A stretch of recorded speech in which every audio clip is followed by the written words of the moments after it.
that most households deal with. It's not uncommon at all, having disagreements among the parents. But when those arguments become heated, children are often all ears. Judy Arnall joins us this morning about this issue. Thanks for coming in this morning. Thanks for having me. This is something every household, of course, deals with, but there are some do's and don'ts when it comes to arguing in front of your children.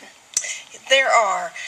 First things that parents need to know is it's very normal to have arguments in any relationship. Arguments happen because you have to settle things. So some do's are use your I statements. So instead of saying you, it's least blameful to use I feel frustrated, I feel annoyed. So just make sure it's coming from you.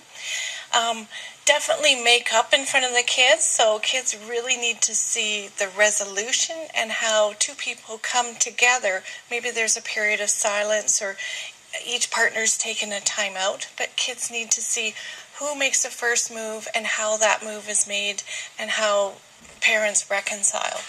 How do you know if it's becoming an issue that it's becoming, more often or too often? How do you sort of differentiate if it's becoming, too common, I guess?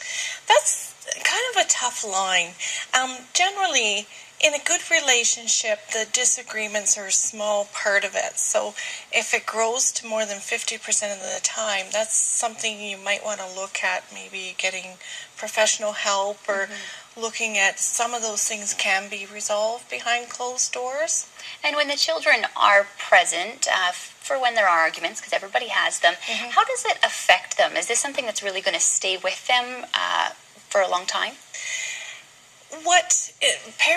Children do remember their parents arguing, and they also remember their parents' relationships where there has been absolutely no arguing, and sometimes those are the relationships that end up in divorce. So it's good that children do remember, but they need to remember how things are resolved, because that's the training ground for their future relationships.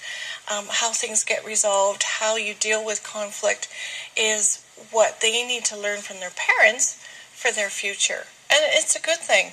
Right, like you said, bottom line is that it's healthy. There's nothing wrong with having smaller arguments in front of your kids. Absolutely. Keep it respectful, no name calling, and focus on problem solving.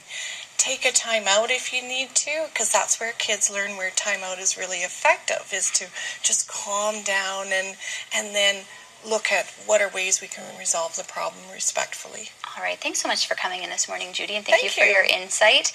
For more great parenting ideas, you can pick up your free copy of Calgary's Child magazine on hundreds of stations.